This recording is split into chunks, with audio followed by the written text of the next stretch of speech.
Hey, pleasure lovers, and welcome to the Pleasure Talks podcast. I am your host, Antoinette Gomez, and I am so happy to be back for season 2 of the Pleasure Talks podcast. As you know, we are a sexual health company providing CBD pleasure products, and we cover everything under the sun when it comes to sexual health, cannabis, CBD, and pleasure.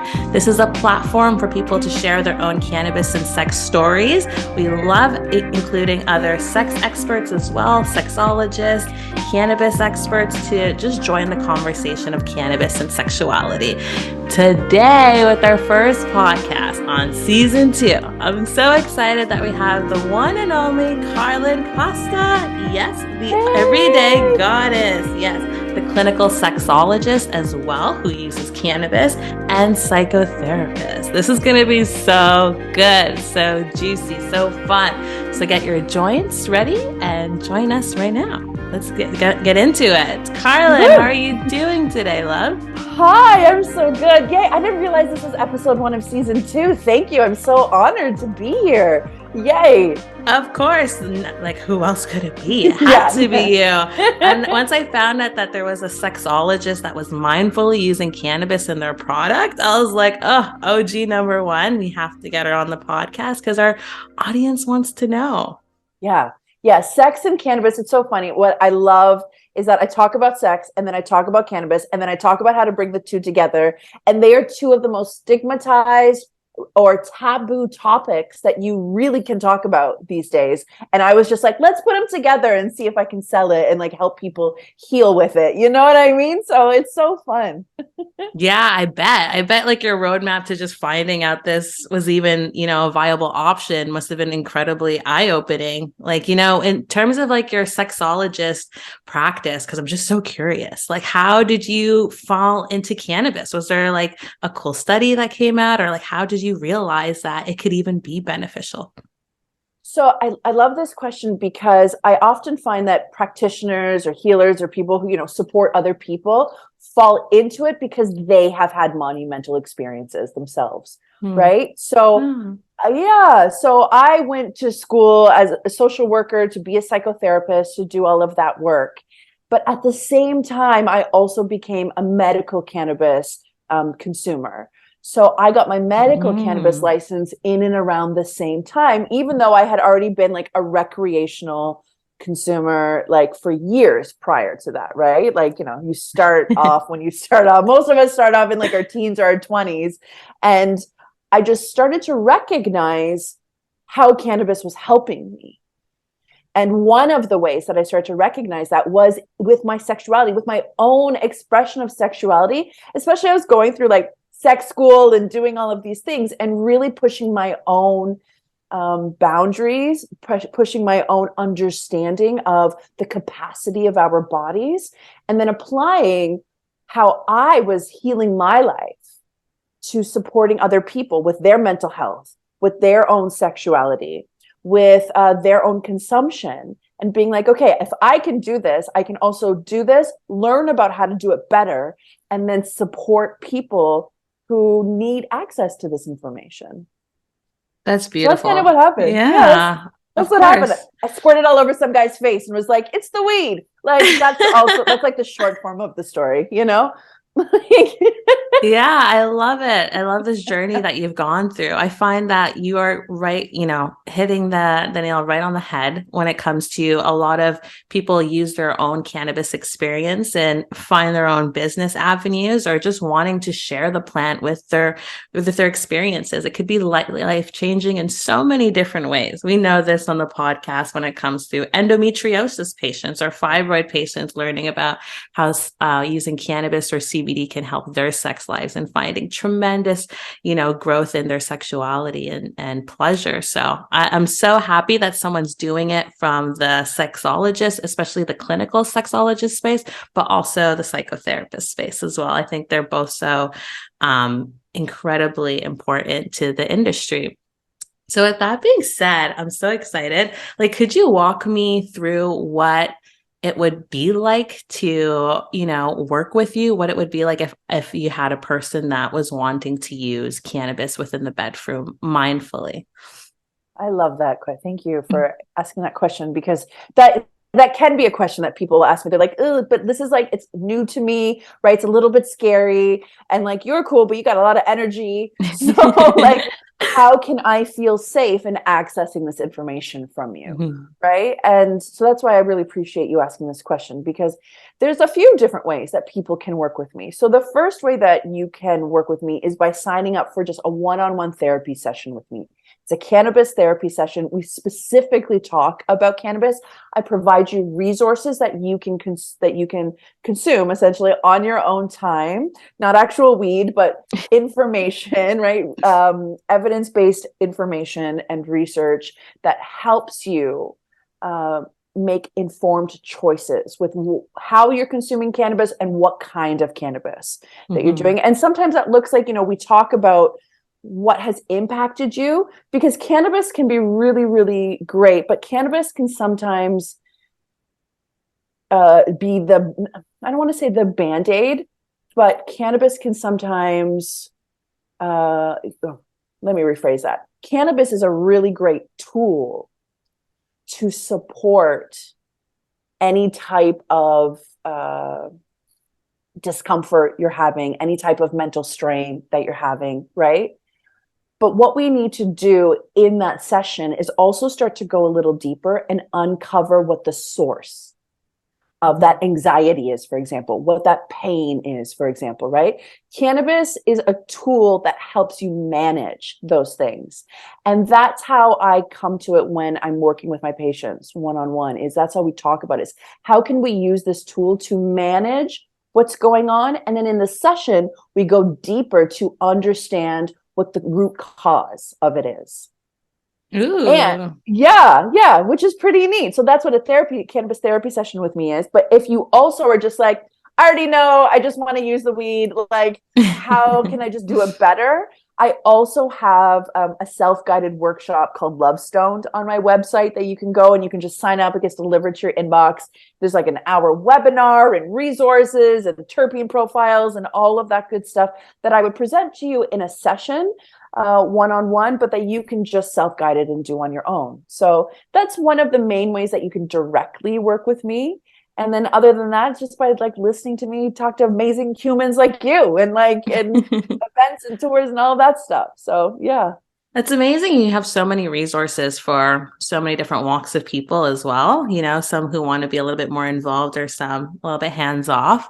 I'm curious with you saying that you share a lot of cannabis products with this counseling that you do. I'm curious, do you see a trend in the cannabis products for those, cannabis psychotherapists opportunities? Are there any trends that you're witnessing? Yes. And you're going to love this because I share your products all the time because that's what I'm seeing the most, right? Because women are really, especially women. So I work primarily with women. I do work with men, and the men who work with me, I love, love, love. And it's a certain energy, right? But especially with the women that work with me, what they're coming to me about is about how can I have a better arousal experience? How can I increase my arousal, or how can I manage my pain? So I have a bunch of women, for example, that I talk about suppositories with, right? When it comes to PCOS, endometriosis, or also just like, I want to have really great anal sex and I just want to be able to do it better, right? Those are pretty much the bigger trends when it comes, what I'm seeing a lot more of, and just like turning women onto suppositories and how it can really help during their menstrual cycle, especially their menopause cycles, like all of that stuff. That's the biggest trend. But then we're also seeing, to complement that, is like I said, how can I have bigger, better, more amazing orgasms? And that's that, it's with weed, and I'm seeing it from older women. Like I'm seeing wonderful. I'm seeing it from women, and I say older, but like 50 plus, you know what I mean? Where women are like, hold on a second, I can do this different, like, because our sex lives get so much better, right? Like our bodies get better as we age when it comes to sex, right? So women are really starting to turn this, like, how can I take my power back when it comes to my pleasure. Mm-hmm. And that's what cannabis allows women to do. 1,000%. Amen. Like when I think about using cannabis in the bedroom, I just always automatically think like we're closing the orgasm gap because Mm-hmm. we're just way more likely to have a pleasurable experience for us, you know, for women, Yes. especially like we see so many of the time men or people with penises are often having full orgasms every single time they have sex. Whereas when it comes to women, it's oftentimes the last thought, which is so terrible, or maybe it's not the last thought, but it's the last practiced or last thing that has actually been triumphed and enough that will have that experience. And it's so sad, but the difference in just using a CBD lubricant, like even just a CBD, like not even CBD and THC, like you tell me exactly, look at your face. Like it's huge. No, it's huge. Like, in my little intro there, you asked me, how did I get into this? And I gave you like the long rendition, but like the short form of the story really is like my first squirting experience. I was super high and not only consumed cannabis, but we used it topically. And I literally did like squirt all over this human. And like it was just such like not only a beautiful experience, but like a boundary pushing experience for me. Mm-hmm. Because Mm-hmm. in order to allow yourself, people with vaginas, I'll say women just for the sake of like using less words, is that women, we tense up so hard, and especially when it comes to orgasming. So one of the challenges that I see, I'm just going to give you a brief little, all the listeners, a little anecdote here, is that the next time you're about to have an orgasm, I want you to take a minute and just think about what your pelvic floor is doing. Most women will pull up and tense up and squeeze up, right? Mm-hmm. The squeeze technique is very well known in order to have orgasms. And it is a totally great technique and really awesome. However, in order to ejaculate, in order to squirt, in order to have different types of orgasms, it is really important to release a little bit, to just like let your pelvic floor like kind of push out, so to speak, right? So that you can have that like flow of orgasmic intensity. Mm-hmm. And cannabis helps people, not only helps our body not only feel more and make it a little bit more sensitive, but also can help us release some of that anxiety, release some of those inhibitions, allow us to really relax our pelvic floor to push out so that we can have those those vaginal ejaculatory experiences and have different types of orgasms, not the same mechanical style of like squeezing and release, you know what I mean? Pulling totally. Up. There's so many types of orgasms. And I love how you explain that really well. It's the ease. It's like the pushing out rather than pushing in that I feel that cannabis can help. Majority of the times I feel topically or internally like suppositories, but even smoking sometimes has a very similar effect. I love that we both squirted our first times with cannabis. Like, hello guys, the proof is in the pudding. Like, how many more of us have to tell you that you can squirt with weed? Like, like I want you to know that. Of course. And I've met so many people who tell me that they can't squirt, and that they can't squirt. And who knows, maybe there is a demographic that can't squirt. Maybe you can talk to that a little bit more. But I just feel that if cannabis isn't going to help you, cannabis and a Hitachi wand will. Just that magical combination. Well, if that can't help you, like those are my best tools for sure. But yeah, I love squirting, as you can tell. It's incredible. And it's such a huge release emotionally as well, rather than just physically. And I feel that everybody deserves to have that opportunity, and more so, more orgasms. We all deserve more orgasms. Most definitely. Yeah, no, I love what you said there. Cannabis helps you sink deeper into your vulnerability, because it helps you move out of your head if you can find kind of the right combination of cannabis for you, whether it's the consumption method, strain, and time, right, and dosage. Oftentimes when women come to me and they say, my sex life sucks, or I can't come, or I'm feeling too self-conscious, right? Cannabis can really help us be intentional, be mindful, bring ritual back into a sex act, and then help us sink deeper into our vulnerability because we can feel more. And it gets us out of our heads and back into our bodies. And as women, we're always managing, and, we take pride in multitasking, even though that's actually not a real thing. And, all of that stuff, but we take on a lot that rests on our shoulders. And I feel like, especially, I love to smoke. Smoking is definitely my primary consumption method and my favorite. But it brings me out of here and just brings me back into my body so that I feel it and not think it. Does that make sense? Oh, most definitely. I feel that cannabis, what I like to say is, like, cannabis is the perfect super tool to use in tantric practices, because cannabis makes you so mindful and makes things so much slower, where you can appreciate all of those mini moments between moments and be a lot more in tune to your partner's pleasure. So I feel that cannabis is such a super tool in the bedroom. What are your thoughts on Tantra, cannabis? I know that we would talk about those things every time that we can. Would you like to speak on it? Yeah. So Tantra, or like even breathwork based sexual practices, or like sacred sex practices. So I actually have been trained as like a sacred sex facilitator with the International School of Temple Arts, which is really cool. I did that many years ago in my very like hippie of the forest stage of life, and it was favorite part of life. yeah. It was a good time. I'm still kind of there, but like it's really, really great. And I do appreciate it. I do appreciate using cannabis for breath work, it can really intensify breath work. So you have to be careful, especially with breath work, because breath work is such an energy mover that you have to be very mindful, because it can actually bring you like too high, because breath work already is like a natural high builder. But even with like tantric or like sacred sexual practices, it's really nice because both of those really encompass intentionality and ritual.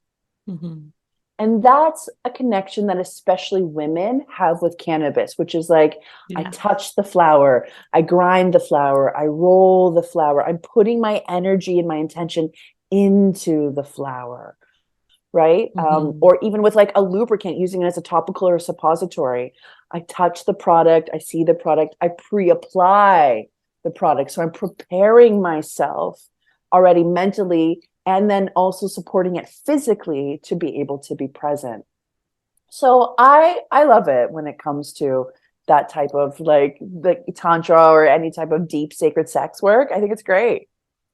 Yeah, it's so profound, and I think it's a huge part of my spirituality, and I can never get enough of it. But the other side of me is, obviously, I love the science, which is why I was so geeky to talk with you today, because, myself, I do own Pleasure Peaks, a CBD wellness line, but I also am a co-founder of Peak Farm Labs, which is a medical pharmaceutical company focusing on sexual health ailments, specifically clinical trials surrounding the sexual health conversation in cannabis, starting with endometriosis clinical trials. So I love this stuff. It's so important. But for I love you. I love you in doing that. Like that Thank you. It's changing women's lives. Like what you are doing with clinical like creating these products, creating these suppositories to support endometriosis, which often takes at least, on average, I was just reading about this last week, on average 7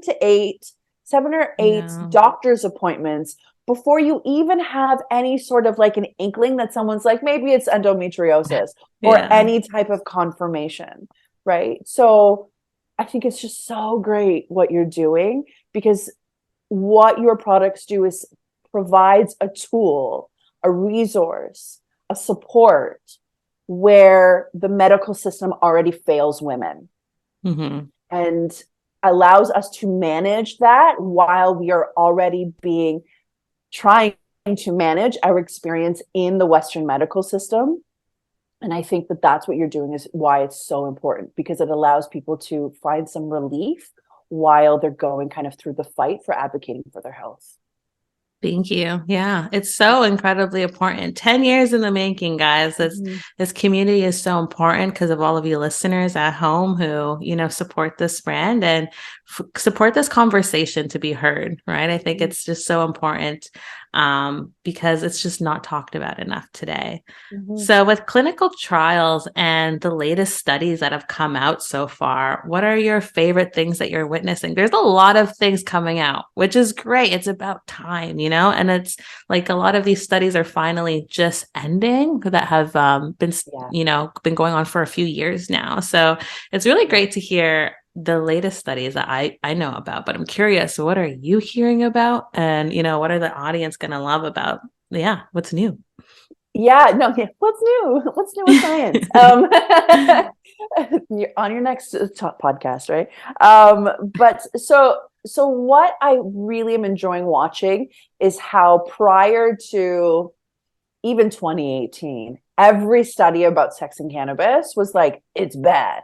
Like, it's going to be harmful for you. It's not good. It's all of that stuff. And I'm just like, listen, if you have any experience anecdotally or like you just live it, you know that the science is wrong, right? Yeah. So because of more funding, right? Because of more people being able to access funding and being able to do this work, that's why we're starting to see the change.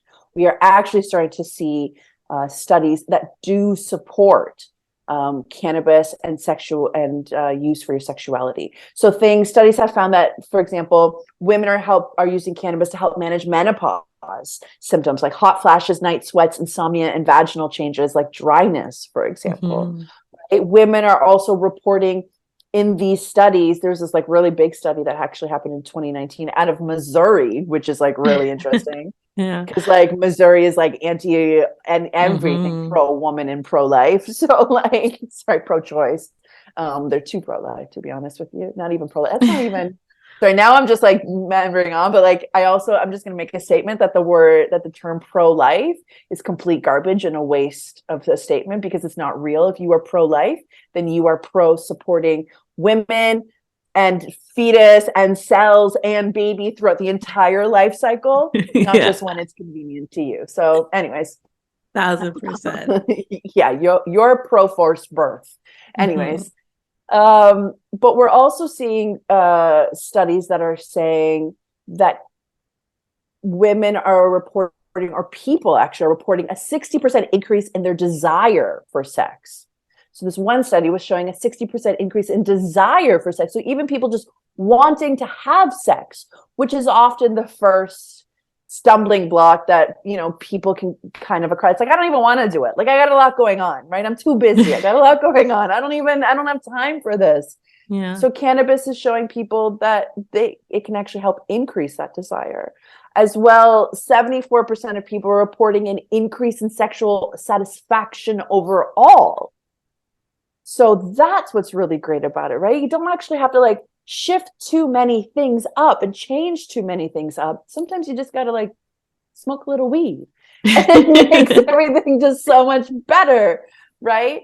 A study actually in Canada published by the Journal of Sexual Medicine said that 16% of people reported that sex was better in some ways, but also can be worse in some ways. And that is why the education is really important as to how to consume and why to consume. And gender really does actually make a difference. Yeah. So especially hormonally. And that's what we have to like talk about, right? Is that there is actually a difference. And that's why I created this like therapy sessions so that we can talk about specifically to you. So yeah, anyways, I can give you so many more stats. Like I can give you so many more stats, but people essentially the biggest trend is seeing that people using cannabis prior to the sex act essentially are reporting higher increase in sexual satisfaction and satisfying orgasms. We love that. That's the biggest takeaway from all of the things. So, yeah. Wonderful. Okay, this is fun stuff. So I wanted to, also talk about some fun things or some exercises that you would potentially use for people. And I was thinking maybe one for couples or one for singles that they could try at home. What are some things? Yeah. Okay. So let's start with singles and then remind me to come back to couples. Okay. So with singles, for example, which is more often than not who I see in front of me, I work more with individuals than I do with couples. But when people come to me and they're like, I want to try this out. Like, I've heard about it. I heard you talk about it. I hear other people talking about it. What would you suggest is like my first steps? Mm-hmm. So first we will identify essentially why you want to consume cannabis, right? Like, what is it? What are you looking for it to satisfy within you? Then we'll look at what are the consumption methods that can help you achieve that. Then we'll look at when is an appropriate time for you to practice that, for you to try on cannabis and sex, right? The love-stoned experience. And what I will tell an individual is this, especially if they're new to the cannabis world. First of all, start low and go slow, right? You don't need a big amount of cannabis to have the positive effects of cannabis. In fact, studies are showing that if you consume too much, it will actually dampen your sexual experience. It will negatively I've been there. Yeah. We all have, right? Like, oh God, girl. Yes, absolutely. Yeah. Right?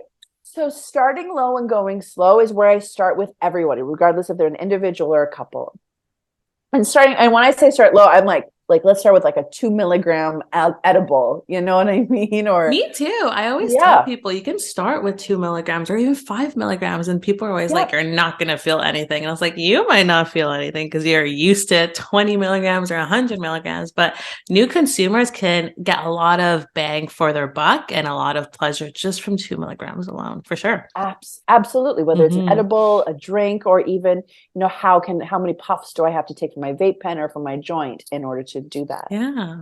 Secondly, what I recommend for individuals is to consume on their own before they are with a partner, consume on their own a few times, and then masturbate.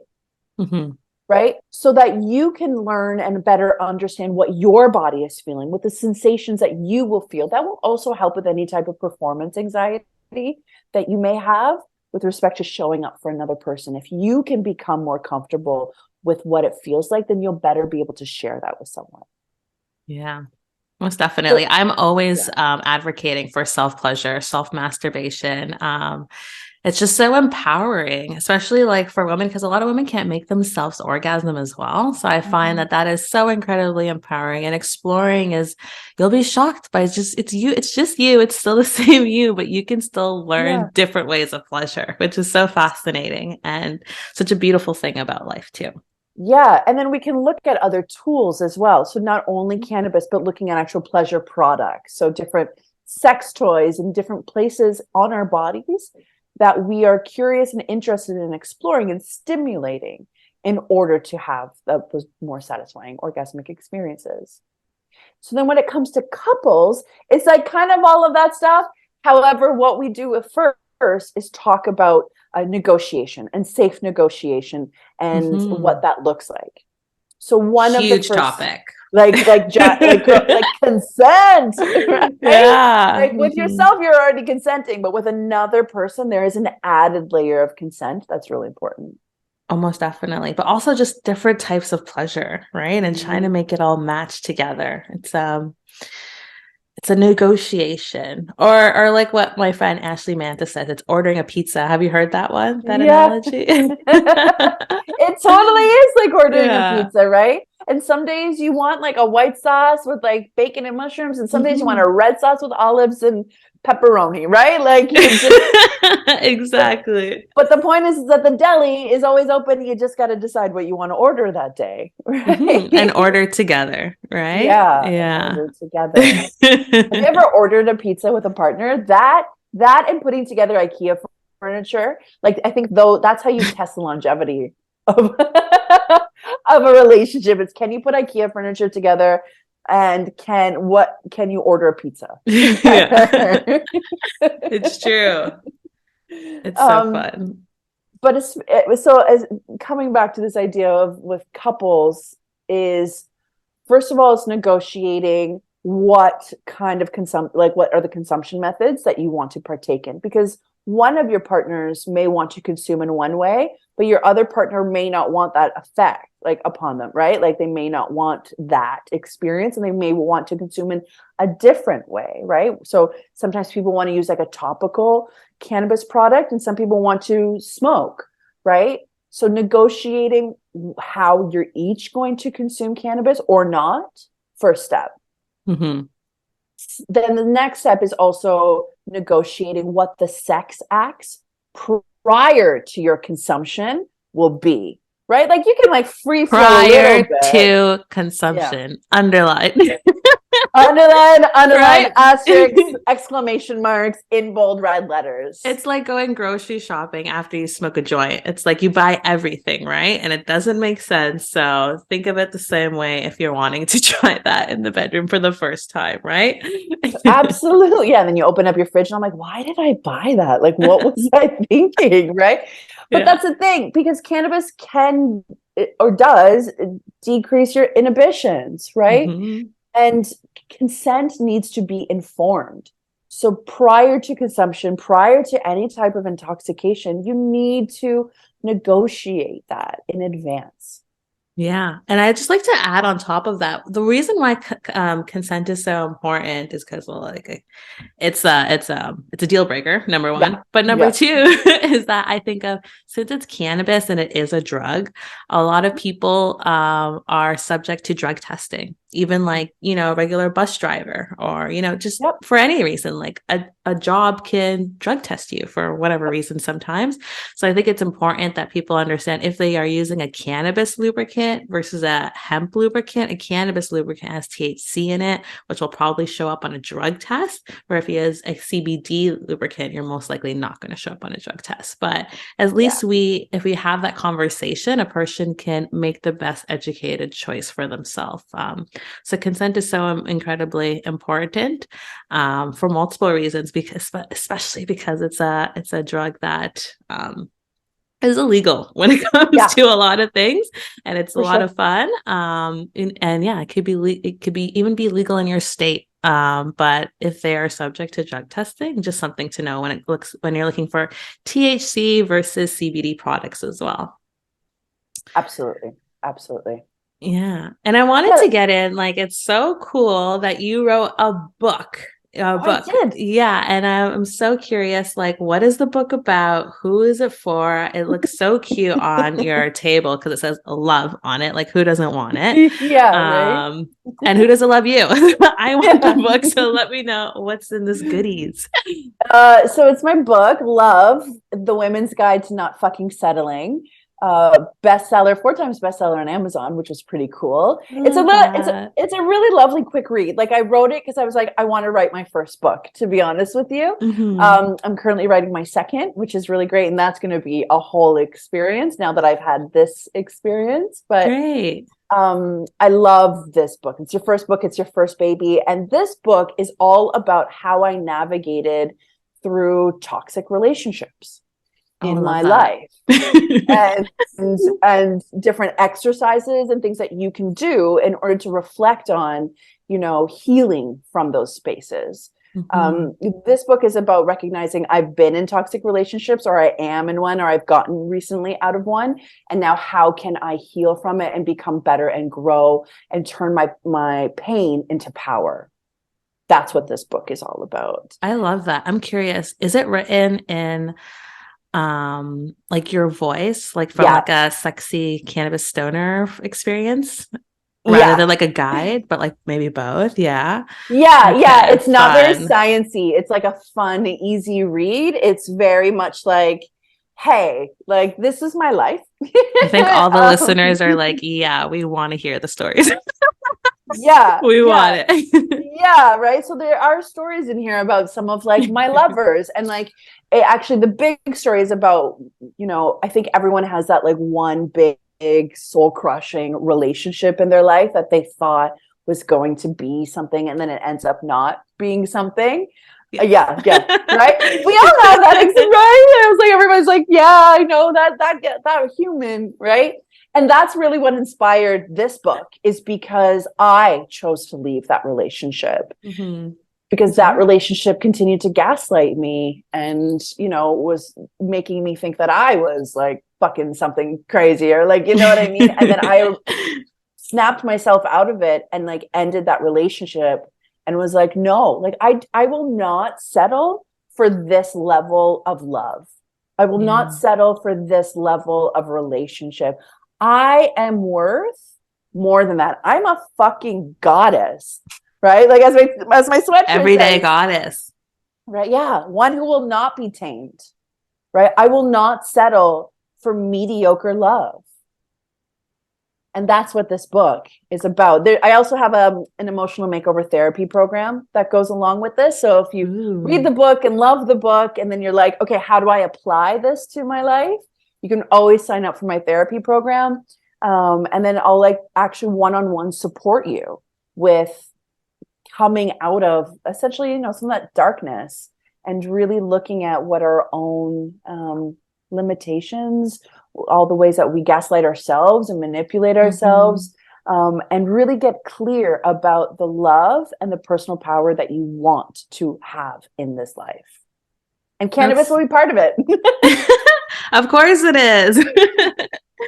Right. Of course. I'm so glad that you wrote that book. I think it's a must. I feel like it's my little sister book. I have to give it to all my girls that are growing up, that are just starting to date, because the dating scene just seems so terrible these days. And like, I know I was just in it like a year and a half ago, and it was just absolutely horrible. But anyways, I think self respect and self-love is such a long journey, I feel, for women, unfortunately, just because we're told at such a young age to be this or that, and nothing but ourselves. So I think it's so beautiful that you wrote that book, because it's going to help a lot of people. I see so many trends, especially on TikTok, of people just absolutely hating the choices they've made, and it's usually from, what do I like to call it, it's like what's it called? It's okay. It's the repeating of the cycle of the family. It's like a lot of the time we repeat generational trauma. Generational trauma. Thank you. Yes, You're welcome. exactly. I got you. That's what I was going with. But repeating the cycle when it comes to generational trauma, and within relationships, I see it so much. It's so prevalent. I've seen it with myself. So I'm so glad that you wrote this book. Thank you so much for sharing with us. I love everything that you're doing. We're almost wrapping up. Anything else that you would like to share with our audience? Any last tips, tricks, or fun things coming up for you? Yeah, I think lots of fun things coming up for me. It's going to be a fantastic year. But I think, if you're listening to this and you're curious about how can I be better for myself, that's the work that I support you to do, right? Is how can you be better for yourself so that you can also better show up for others? You don't have to be healed in order to be great, right? We always look at this idea of healing as like a static point, but healing or addressing or not fucking settling is about recognizing the journey of growth. And tools such as cannabis, tools as my book, tools such as therapy, right, allow you to create or allow you to nurture the relationship of you versus you. And that's the work that I do. That's the work that I think we need more of, is challenging that. So if you feel inspired to consume cannabis, if you feel inspired to start looking at cannabis in your mental health, start looking at cannabis in your love life and how you can accentuate and activate yourself to another level, then come hang out with me. Come hang out with me. Yes, come hang out with us. Me and Carlen have been brainstorming, putting together another Pleasure Island retreat for our pleasure lovers out there. If you guys are interested in a Pleasure Island retreat with us, please sign up on our website at pleasurepeaks.com. Get on the wait list because we are working on cahoots on something coming up. Yes, it's going to be everything sexy, everything cannabis, everything mental health, everything sex, everything awesome. And I'm so excited that we're talking about that. I'm so excited that we're talking about this potential experience. So much pussy potential out there. I'm excited for it all. Like, there's so much we can do. Pussy potential. That's so great. Yeah. So this has been such a great podcast. I love you, Carlen. Where can our audience find you these days? Absolutely. You can find me on my website, carlencosta.com. That's CarlenCosta.com, at Carlen.Costa on Instagram, TikTok. It's the same handle across all of the places for ease of access for all of you.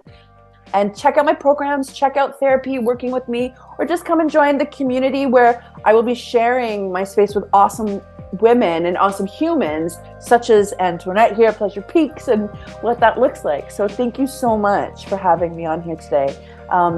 It's going to be great.